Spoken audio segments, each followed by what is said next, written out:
ओम नमः शिवाय। नमो महाकालेश्वराय। ओम नमः शिवाय। नमो महाकालेश्वराय। आइए अब हम चलते हैं महाकालेश्वर की तरफ। जानते हैं कि महाकालेश्वर की उत्पत्ति कैसे हुई। अवंतिकापुरी नगरी में एक ब्राह्मण रहते थे। वे भगवान शिव के परम भक्त थे।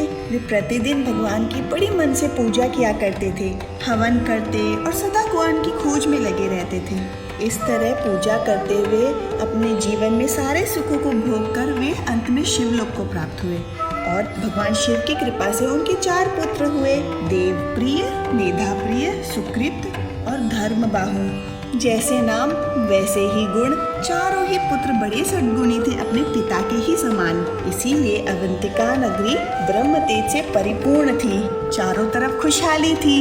वहीं पास में ही रत्नमाला नाम का एक पर्वत था। उसी पर्वत पर दूषण नाम का एक राक्षस रहता था। उसने घोर तपस्या करके ब्रह्मा जी को प्रसन्न कर लिया था। ब्रह्मा जी से इच्छित वर पाकर वह दुष्ट धर्म का शत्रु बन गया। वह धर्म का नाश कर देना चाहता था और सब देवताओं, मनुष्यों और तीनों लोगों के जीवों को अपने अधीन बनाना चाहता था। वह ब्राह्मणों एवं सदाचारियों पर आक्रमण करके उन्हें दंडित किया करता था। एक दिन वह दूषण नामक दैत्य अपनी सेना को लेकर अवंतपुरी पहुंचा, जहां वो ब्राह्मण के 4 पुत्र रहा करते थे और उस नगरी में उपद्रव करने लग गए। सारे लोगों को परेशान करने लग गया वह दैत्य। तो सारी जनता हाहाकार करने लग गई। फिर सारी जनता उस ब्राह्मण कुमार के पास गए और उन्होंने सारी बात बताई।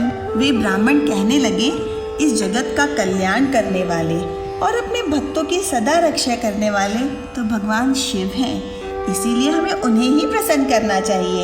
यह कहकर वे चारों ब्राह्मण पुत्र अन्य ब्राह्मणों के साथ मिलकर अपने आराध्य भगवान शिव का पूजन करने लगे। उसी समय चारों महादैत्य वहां पहुंच गए और उन ब्राह्मणों को शिव जी की आराधना में देखकर अत्यंत क्रोधित होकर बोले, मार डालो इन सबको। परंतु जैसे ही वे दैत्य ब्राह्मणों को पीड़ित करने के लिए आगे बढ़े, उसी समय भगवान शिव पार्थिव लिंग में प्रकट हो गए और उन्होंने पल भर में ही सब दैत्यों को मार डाला और दूषण नामक महादैत्य को भी मौत के घाट उतार दिया। शिव जी को साक्षात अपने सामने पाकर ब्राह्मण भगवान शिव की स्तुति करने लगे। आकाश से देवता पुष्प वर्षा करने लग गए। भगवान शिव ने प्रसन्नता पूर्वक उन ब्राह्मण कुमारों को वरदान मांगने को कहा।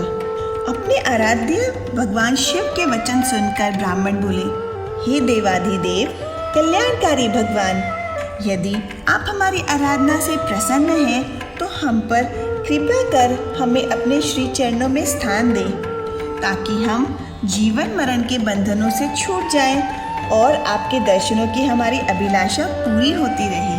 तब अपने भक्तों की इच्छा को पूरा करते हुए सदाशिव महादेव उसी स्थान पर ज्योतिर्लिंग रूप में शिवलिंग में स्थित हो गए। वह लिंग महाकालेश्वर के नाम से प्रसिद्ध हुआ। इसकी उपासना करने से सभी मनोरथ पूर्ण हो जाते हैं। महाकाल, काल को अगर कोई टाल सकता है तो वो महाकालेश्वर ही है। ओम नमः शिवाय। खुद भी सुनिए, सबको सुनाइए। Thank you.